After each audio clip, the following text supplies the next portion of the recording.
నమస్కారం, welcome to Suman TV. నేను గీతాంజలి. ప్రస్తుతం మనతో పాటు Oscar global research founder, patents and trade mark advocate Anumula Naveen గారు ఉన్నారండి. వారితో మాట్లాడదాం. నవీన్ గారు నమస్తే అండి. నమస్తే అండి. ఎస్, పేటెంట్స్ అలాగే ఈ ట్రేడ్ మార్క్ రిజిస్ట్రేషన్ గురించి చాలా డౌట్స్ ఉన్నాయి నవీన్ గారు. ఇందులో భాగంగా స్టార్టప్స్ గురించి వాళ్ళు మాట్లాడదాం అనుకుంటున్నాను. ఈ ఆస్కార్ గ్లోబల్ రీసెర్చ్ అనేది స్టార్టప్స్ కి అసలు ఎలా ఉపయోగపడుతుందో చెప్పండి. ఎందుకంటే చాలా మంది వెయిట్ చేస్తున్నారు. స్టార్టప్ కంపెనీస్ మేము ఏమైనా మొదలు పెడదామంటే ముందుగా ఏం జాగ్రత్తలు తీసుకోవాలనేది ఒక పెద్ద డౌట్. ఈవెన్ మీ చెప్పండి. సో నార్మల్ గా స్టార్టప్స్ అంటే ఏంటంటే అండి, ఒక కంపెనీ ఫామ్ చేస్తారు. ఫామ్ చేసినప్పుడు ఆ కంపెనీ నార్మల్ గా ఇన్నోవేటివ్ ప్రోడక్ట్స్ యొక్క మెయిన్ మోటివ్ తోని ఒక న్యూ ఇన్వెన్షన్స్ తోని స్టార్ట్ అవుతాయి. అండ్ దే ఒక స్కేలబుల్ బిజినెస్ మోటివ్ లో స్టార్ట్ చేస్తారు. సో ఇట్లాంటి కంపెనీస్ ని స్టార్టప్స్ అంటారు. అండ్ దీనికి సపరేట్ గా DPIIT రిజిస్ట్రేషన్ ఉంటుందన్నమాట. సో అక్కడ ఏ DPIIT సంస్థలో మనం సర్టిఫికేట్ కనుక పొందినట్లయితే అప్పుడే ఆ కంపెనీని స్టార్టప్ అంటారు. సో ఒక కంపెనీ స్టార్ట్ అవ్వగానే స్టార్ట్అప్ కాదు. కంపెనీ DPIIT రిజిస్ట్రేషన్ అప్లై చేసి అక్కడ నుంచి ఆ ఇష్యూయింగ్ అథారిటీ విల్ అండర్స్టాండ్ ఈ కంపెనీ ఇన్నోవేషన్ వైపు వెళ్తున్నారనే అనాలిసిస్ స్క్రూటినీ చేసి వాళ్ళు ఒక సర్టిఫికేట్ ఇస్తారు. DPIIT అంటారు. ఆ సర్టిఫికేట్ వచ్చినప్పుడు దాన్ని స్టార్ట్అప్ రికగ్నైజ్డ్ స్టార్ట్అప్ అంటారు. సో ఆ స్టార్ట్అప్ కంపెనీస్ కి మేజర్ గా కావాల్సిన రిక్వైర్మెంట్ ఏంటంటే, ఒకటి పేటెంట్, తర్వాత ట్రేడ్ మార్క్. ఈ రెండు మేజర్లీ ఇంపార్టెంట్. ఈ పేటెంట్ నార్మల్ గా స్టార్ట్అప్స్ చేసే పని, వాళ్ళు చేసే మిస్టేక్స్ ఏంటంటే, ఎంథూజియాజం అండ్ ఎక్సైట్మెంట్ తోని ఒకటి చేయాలి అన్న ఒక పట్టుదలతో వస్తారు. మంచి ప్రోడక్ట్ తయారు చేయాలని చూస్తారు. వాళ్ళ దగ్గర ఉన్న రిసోర్సెస్ అన్ని పుల్ చేస్తారు. పుల్ చేసి వాళ్ళు ఏ డైరెక్షన్ లో వెళ్తున్నారో అన్న క్లారిటీ ఉండదు. వాళ్ళు ఏం చేస్తారు, ఓకే ఇలాంటి ప్రోడక్ట్ ఒకటి తయారు చేద్దాము, మార్కెట్ లో లేదు అని ఆలోచించుకొని చేసేస్తారు. కానీ అలాంటి ప్రోడక్ట్ రీసెర్చ్ చేయకుండా చేసేస్తారు. అలాంటి ప్రోడక్ట్ ఆల్రెడీ ఉండే ఉంటుంది ఎక్కడో చోట వరల్డ్ లో. సో ఇక్కడ వీళ్ళ దగ్గర ఉన్న మనీ అంతా స్పెండ్ చేసేసి రిసోర్సెస్ అంతా అయిపోయిన తర్వాత దెన్ వాళ్ళు ఇన్వెస్టర్ దగ్గరికి వెళ్తారు. ఇన్వెస్టర్స్ ఫస్ట్ అడిగే క్వశ్చన్ ఏంటి, మీ దగ్గర పేటెంట్స్ ఉన్నాయని అడుగుతారు. ఫస్ట్ క్వశ్చన్ అదే వస్తుంది. ఓకే. సో పేటెంట్స్ వైపు వాళ్ళు వచ్చినప్పుడు వాళ్ళు అప్పుడు మా దగ్గరికి వస్తారు. వచ్చి పేటెంట్స్ కావాలంటే వీళ్ళు చేస్తున్నటువంటి ఆ ప్రోడక్ట్ ఏదైతే ఉందో ఆల్రెడీ మార్కెట్ లో ఉన్న ప్రోడక్ట్ కి పేటెంట్ ఇవ్వరు. కరెక్టే కదా సార్. సో ఇప్పుడు వాళ్ళ దగ్గర డబ్బులు ఉండవు. ఫస్ట్ అందుకే ఐడియా ఉండాలి ఏంటి అనేది. రైట్. డబ్బులు ఉండవు, ఇన్వెస్టర్స్ కూడా ఇన్వెస్ట్ చేయరు. సో వాళ్ళు స్టార్ట్అప్ చేసి ఒక స్టేజ్ కి వచ్చి ఫెయిల్ అయిపోయి మళ్ళీ వాళ్ళు రిటర్న్ జాబ్స్ చేసుకోవడం, అప్పుల పాలైపోయి. సో స్టార్ట్అప్స్ ఏం చేయాలంటే ఫస్ట్ వాళ్ళకి ఒక విజన్ ఉండాలి. ఆ విజన్ ఏంటంటే మార్కెట్ లో ఇప్పుడు కావాల్సినటువంటిది ఏంటి, రిక్వైర్మెంట్ అది అనాలిసిస్ చేయాలి. ఆ పెయిన్ పాయింట్, దాన్ని అంటాం పెయిన్ పాయింట్స్ అంటాం. ఆ పెయిన్ పాయింట్స్ ని అనాలిసిస్ చేసి ఆ ప్రాబ్లమ్స్ ని అడ్రస్ చేస్తూ మీరు ఫస్ట్ చేయాల్సిన పని ఏంటంటే పేటెంట్స్ అప్లై చేయాలి. ఆ తర్వాత మీరు మార్కెట్ లోకి వెళ్ళి పబ్లిష్ చేయాలి.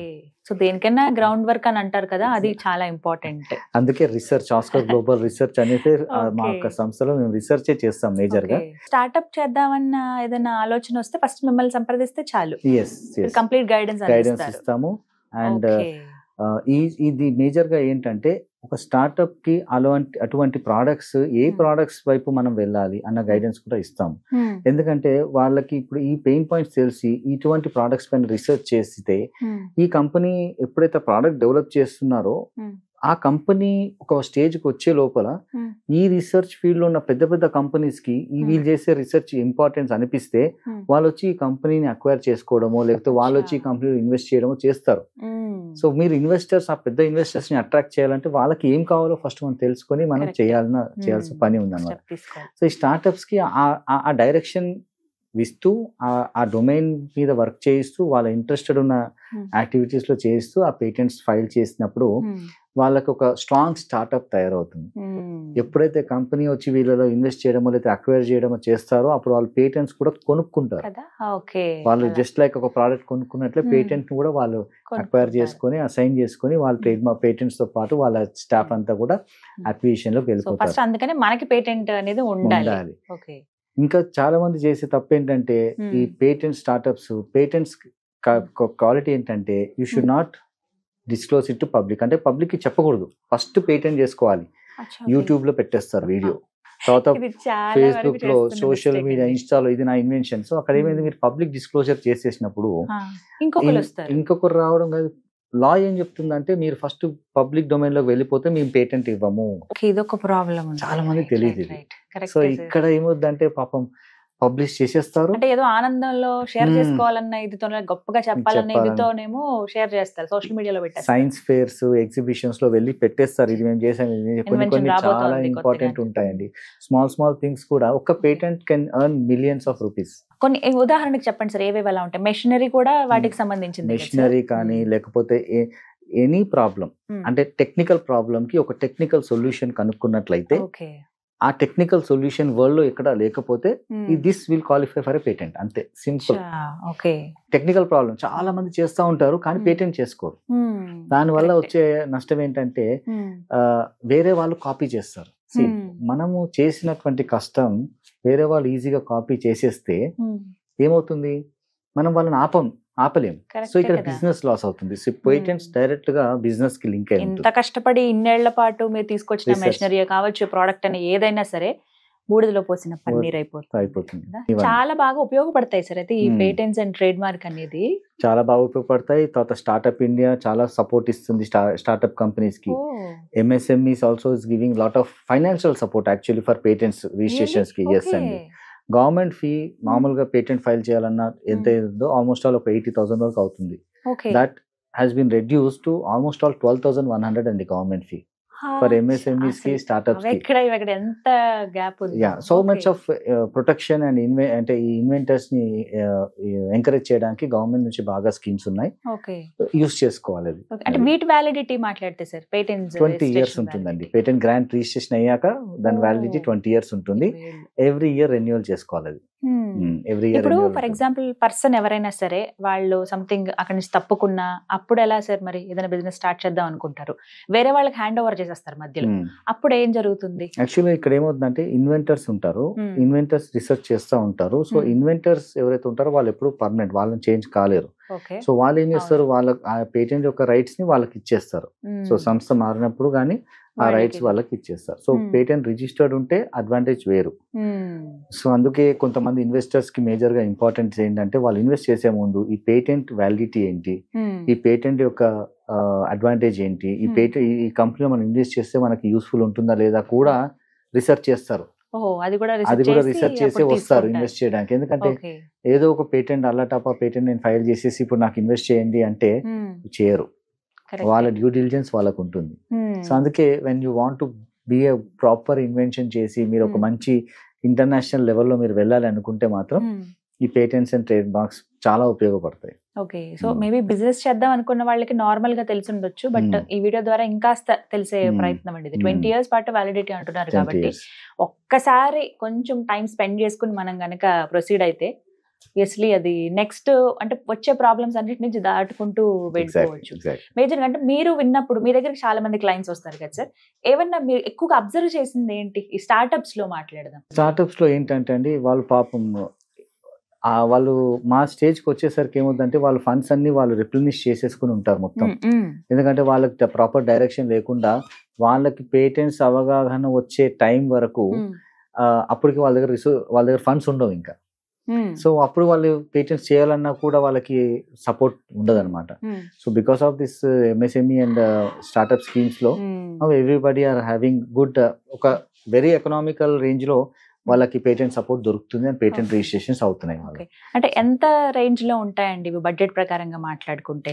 ఇప్పుడు నార్మల్ గా అండి ఒక అప్రాక్సిమేట్లీ ఓవరాల్ ఒక 50,000 రూపీస్ లో they can file for a patent application. అలాగే కొంతమంది ఎక్స్పోర్ట్స్ అండ్ ఇంపోర్ట్స్ బిజినెస్ చేస్తారు, వాళ్ళకి ఈ రిజిస్ట్రేషన్స్ ఇవన్నీ ఎలా ఉపయోగపడతాయండి ఈ పేటెంట్స్ విషయం మాట్లాడు? యాక్చువల్గా ఇప్పుడు ఏంటంటే అండి, పేటెంట్స్ అయినా ట్రేడ్ మార్క్స్ అయినా ఇప్పుడు ఏమవుతుందంటే, ఇప్పుడు నేను ఫర్ ఎగ్జాంపుల్ నాకు ఇండియాలో డోలో 615 ట్రేడ్ మార్క్ నాకు ఉంది. So somebody from Bangladesh or somebody from China want to manufacture Dolo and sell it in India. అప్పుడు ఏమవుతుంది, అదే పేరుతో వస్తుంది, బికాస్ నాకు రిజిస్ట్రేషన్ ఉంది కాబట్టి కస్టమ్స్ లో ఆపేయచ్చు మనం.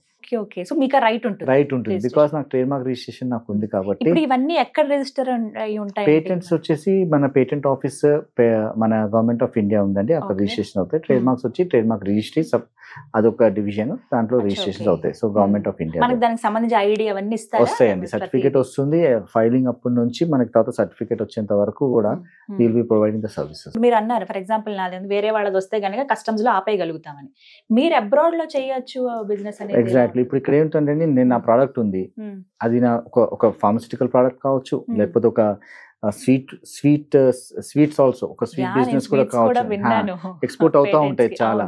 సో ఇవి బయటకి ఎక్స్పోర్ట్ అయినప్పుడు ఏమవుతుందంటే ఆ కంట్రీలో కూడా మన బ్రాండ్ నేమ్ రిజిస్టర్ చేసుకుని ఉండాలి. ఉదాహరణకి తిరుపతి లడ్డు అదే పేటెంట్ కి వస్తుంది. కాకపోతే ఏమవుతుందంటే అది సబ్జెక్ట్ మ్యాటర్ ఆఫ్ రెసిపీస్ అన్నమాట, అది patentable subject matter of recipes కి వస్తుంది పేటెంటబుల్. కాకపోతే అది ఆల్రెడీ మార్కెట్ లో ఉంది కాబట్టి ఇప్పుడు రాదు పేటెంట్ అది. కానీ సో ఇది మనకి మేజర్ గా ఇక్కడ పేటెంట్స్ అండ్ ట్రేడ్ మార్క్స్ వచ్చినప్పుడు బయట కంట్రీస్ లో ఎక్కడెక్కడ మీ ప్రోడక్ట్స్ వెళ్తున్నాయో, ఎక్కడెక్కడ మీ ప్రోడక్ట్స్ రీచ్ లో ఉందో, ఎక్కడెక్కడ మీ కస్టమర్స్ ఉన్నారో ఆ కంట్రీలో కూడా trade marks and patents registration చేసుకోవడం మ్యాండేటరీ. లేకపోతే ఏమవుతుందంటే సే ఫర్ ఎగ్జాంపుల్ నేను ఒక ప్రోడక్ట్ ఫ్రాన్స్ కి పంపించాను, ఫ్రాన్స్ కి నాకు ట్రేడ్ మార్క్ లేదు. సో ఇప్పుడు నేను ఫ్రమ్ లండన్ యూకే అదే సేమ్ నేమ్ తో ఇంకో ప్రోడక్ట్ ఫ్రాన్స్ కి పంపిస్తాను, సేమ్ నేమ్. నువ్వు ఇప్పుడు అతను ఆపాలి అంటే మీకు రిజిస్ట్రేషన్ ఉండాలి ఫ్రాన్స్ లో. సో ఫ్రాన్స్ లో రిజిస్ట్రేషన్ ఉంటే I can stop anyone outside France to come to sell the same name in India in the France. And France లో కూడా ఎవరు మ్యానుఫ్యాక్చర్ చేయలేరు. When it comes to patents again same thing applies. మీ patented product ని అక్కడ manufacture కానీ లేదా ఆ మెథడ్ కానీ యూజ్ చేయడానికి వీలు లేకుండా ఆ ప్రొటెక్షన్ వస్తుంది. అంటే వేరే దేశం అన్నప్పుడు ఆ దేశం రూల్స్ వర్తిస్తాయి సపరేట్ గా. సో ట్రేడ్ మార్క్స్ పేటెంట్స్ అన్ని కూడా అన్ని టెరిటోరియల్ రైట్స్ అంటాం. సో ఎక్కడ మీకు ప్రొటెక్షన్ కావాలంటే ఆ కంట్రీలో మీరు రిజిస్ట్రేషన్ చేసుకోవాలి. రైట్. సో ఒక క్లారిటీ అయితే వచ్చింది సార్. బిజినెస్ స్టార్ట్ చేసేద్దాం అని అంటే అనగానే స్టార్ట్ చేయటం కాదు, దానికి తగ్గట్టుగా ముందుగా గ్రౌండ్ వర్క్ ఉండాలి. అందులో first patents and trade mark registration important అంటున్నారు. Thank you so much sir. So విన్నారు కదా, నవీన్ గారు ఒకటే చెప్తున్నారు. చాలా డౌట్స్ ఉంటాయి మనకి, స్టార్ట్అప్ బిజినెస్ చేద్దాం అని అనుకుంటాము, కొత్తగా ఏమన్నా ఎంటర్‌ప్రెన్యూర్స్ గా మనం ఎదగాలంటే కొంచెం మంచి ఆలోచనతో ముందుకు వెళ్ళిపోతాం, మన ఇన్వెన్షన్స్ అన్ని ఇలా చేయాలని చెప్పి సోషల్ మీడియాలో పెట్టేస్తూ ఉంటారు. ఆ విషయంలో జాగ్రత్త వహించమని చెప్తూ ఉన్నారు. తర్వాత అంటే ఫ్యూచర్ లో ప్రాబ్లమ్స్ ఫేస్ చేయకుండా ముందుగానే పేటెంట్స్ అలాగే ట్రేడ్ మార్క్ రిజిస్ట్రేషన్ చేసుకుంటే తర్వాత ఎవరు క్వశ్చన్ చేసే రైట్ కూడా ఉండదు మీకు. మీరు హోల్ అండ్ సోల్ గా మీరే చక్కగా రన్ చేసుకోవచ్చు. మీరు ఏమైనా ప్రాబ్లం వచ్చినా కూడా ఎస్ నా దగ్గర సర్టిఫికేట్ ఉంది, నేను రిజిస్టర్ చేయించుకున్నానని చెప్పి మీరు చూపించి కంటిన్యూ అవ్వచ్చండి. మరిన్ని వివరాల కోసం నేను స్క్రీన్ మీద నెంబర్స్ ఇస్తాను, కాల్ చేసి కనుక్కోండి. ఇది వాళ్ళ వీడియో. నమస్తే.